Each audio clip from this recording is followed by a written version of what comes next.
time. So how long do manifestations take?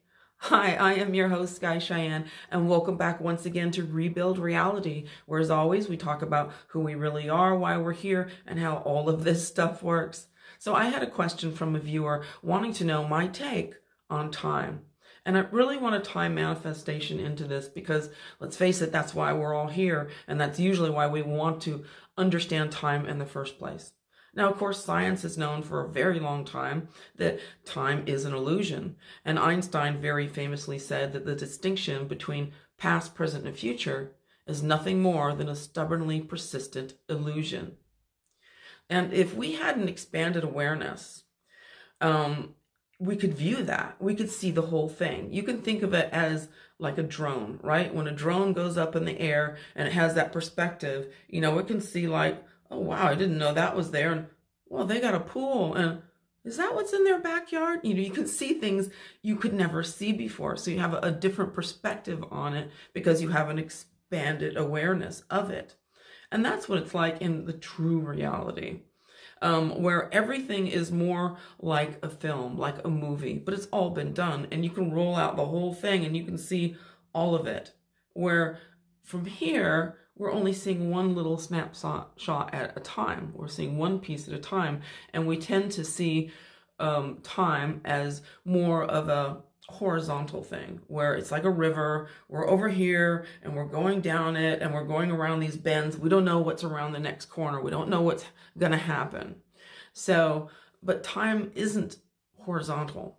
It's not like this with a past, present, and future. It's actually vertical. Time is all things are all the same at the same time. If we had that expanded awareness where we could pull back enough to see it all, we'd see like, oh, it's all already happened. So what we're doing is we're actually here kind of going through this and reliving these roles in these little movies. So, but the interesting thing about it is that, of course, not only is time an illusion, but all of 3D reality is an illusion. So when we're trying to understand about how long it takes to manifest, well, we have to remember that the kingdom of God is within you. The kingdom of heaven is within you. It's not out there. So we keep looking, where out there is it coming from? And like Neville Goddard always did in his teachings, he was very clear about this, is that he would go into his kind of meditative state and he would imagine whatever it was that he wanted until he got this feeling of either this, like this kind of peak of excitement or this feeling of relief. And then he knew it had been sent. The message had been sent. The order in the restaurant has been placed. And we have to let it go so it can do its thing.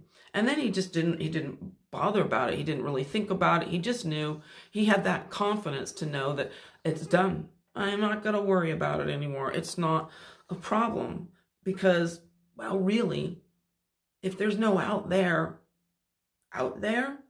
then what are we doing? It's really actually what we want being born from within us. But if we never let it go, if we never imagine it, do our little process, and then let it go with the confidence, with the knowing, yep, that's gone. My order is gone. It's in the kitchen. It's in the universe now. I got to let it go. So it goes into that natural flow because everything works by this natural flow, this natural process of what we believe is going out there when it's not really going out there. It's going within us because the flow isn't like, this goes way over there and then it comes around back over here. It's actually this upper, lower thing in our perception where it's that flow is going. We've sent it out and then it's coming back. We've sent it out and it's coming back. So this is how this kind of works. So, but we have this awareness where here, when we are in the play of separation, well, the mind has to create a visual perception of time and space in order to have the illusion of separation. So that they all go together, separation, time, and space. It's that illusion that is created in the first place so that the creators that we are can even experience, can have any kind of experience. So we have to understand that, without it, there would be no feelings of separation. And of course, there would be no experience. So it's really a construct. So when we are trying to manifest and we're wondering about time and how long does it take, well, of course, there's a few steps to this. First of all, we're asking, right? We're doing whatever process it is that we want to do, where we're imagining it or we're meditating on it or we're repeating it, whatever, to do the asking, to say like, hey, I'm placing my order, And most of us are pretty good at that. We've got that down pretty good. And then the next step, of course, is like, okay, I understand, I don't know when it's going to happen, but I've let it go. I have let it go, right? And that, of course, is the next step, really, is the letting it go, knowing that it's coming, right? And there's a lot of people that are good at that too. They can do that. They understand that it's like a process of our awareness, a process of our mind, because the mind likes a story of how it arrived and, all of this stuff, the bridge of incidents. But where most of us really, really get stuck is in really letting it go. As in, you're okay if that never comes to you. You're okay if it never happens. Now that's really letting it go when you don't need it anymore, when it doesn't define you anymore, when you can live without it because you are that amazing person, and that's when you have to do the turnaround where you don't need it, it needs you. So whatever it is, whether it's a relationship or even if it's money, well, that money needs you as the, brilliant distributor of it, living in all of that glory. You'd be like the best person ever to do that job. So it's in kind of breaking these things down that we begin to understand how time really works, and in letting it go and becoming casual about it because it's not a problem. And this is where gaining confidence also comes in as well. So how long does it take? Well, that depends on you. It depends on every single one of us and in our perception and in our ability to not only, the manifesting part, the asking part is really kind of the easy part. Because if the kingdom of heaven is within you, well, you already kind of know what you want, don't you? So it's really more in the other stages, the stages of knowing like, I don't know when it's going to happen, but whatever. I'm like, fine, whatever. And even if it does happen or it doesn't happen, it needs me more than I need it.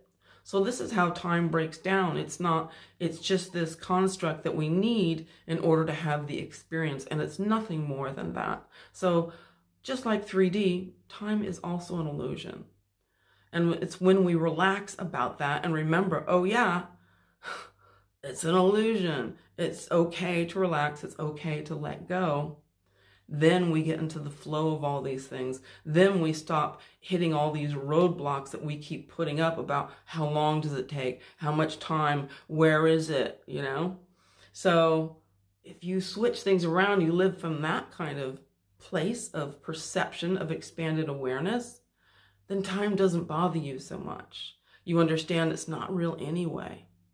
So this is exactly how long it takes for our manifestations in time to come to us. So I am your host, of course, Sky Cheyenne, and thank you for being with me here again on Rebuild Reality. It's lovely to have you all here. I really thank you for your comments, your lovely comments. I've gotten some gorgeous comments. And if you have any questions as well, things you want to know, feel free to go ahead and leave those in the comment section, because I am making videos of questions that people have when I can. And subscribe if you like, also like and share. And I'm going to see you next time here on Rebuild Reality.